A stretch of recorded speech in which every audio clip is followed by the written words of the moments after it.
Hi guys, so today I've got a very special guest with me. This is Rosie, say hello. Hello. So Rosie, me and her on a Saturday, we love nothing better than to go out and find some floods to drive through.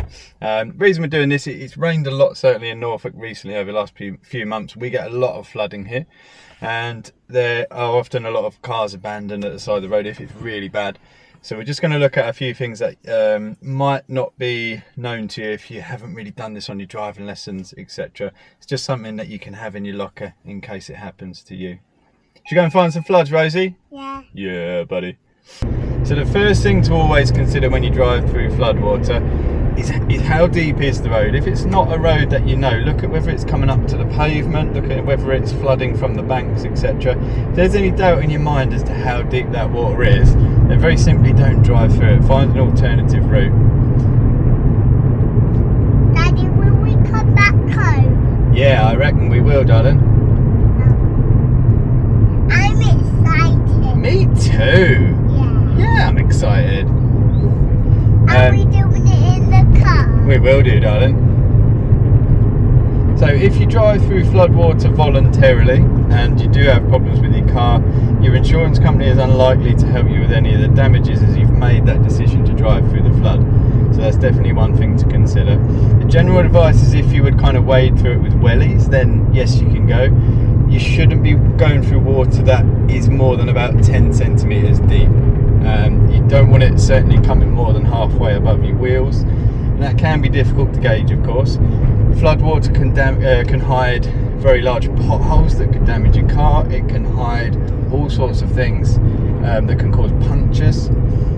So unless you're very happy, then don't drive through it. But we're going to show you some ways to get through the floodwater safely if perhaps you're a little unsure how deep it is, but you do feel that you can slip through. Baby, what do we do with the clutch, Rosie? Slip the clutch. Slip the clutch. You got it, baby girl.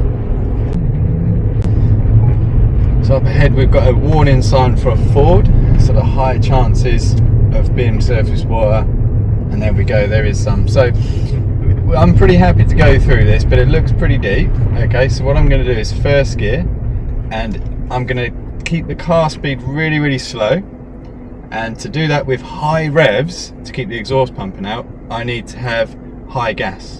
So I'm going to put very heavy gas on, and I'm going to keep slipping the clutch. So what I'm doing is I'm pushing up and down on the clutch pedal.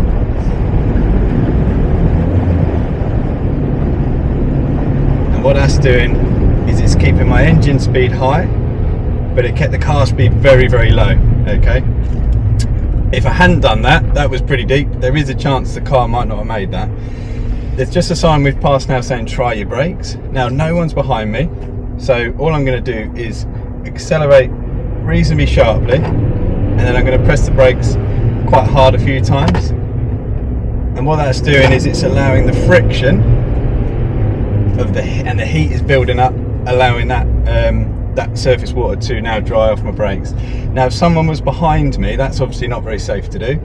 So what I would now do is put my left foot on the brake very gently, and this is quite tricky because your left foot is used to pressing the clutch very hard, and now I'd put again higher revs on, and I'm just letting the two resist each other, and that would generate heat and of course sort the problem out. Okay, now again, if there was any doubt in my mind, I wouldn't have gone through that ford.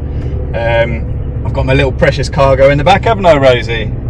So I don't want to do that.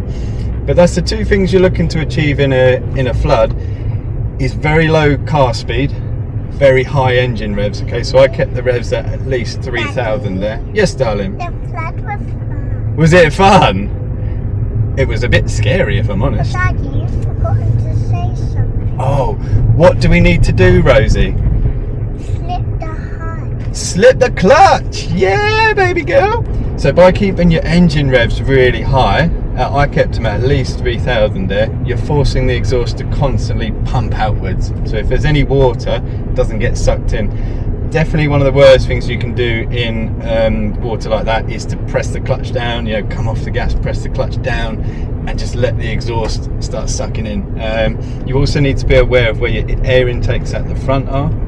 So if they're particularly low on your car, you certainly wouldn't want to go through something like that. If you get a bow wave over the front, that's real trouble for your car.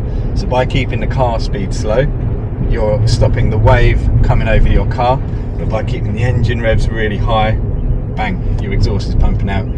And the only way you can achieve that is, as Rosie says, slipping the clutch. So as you've seen with my feet, all I'm doing is I'm pushing the clutch down.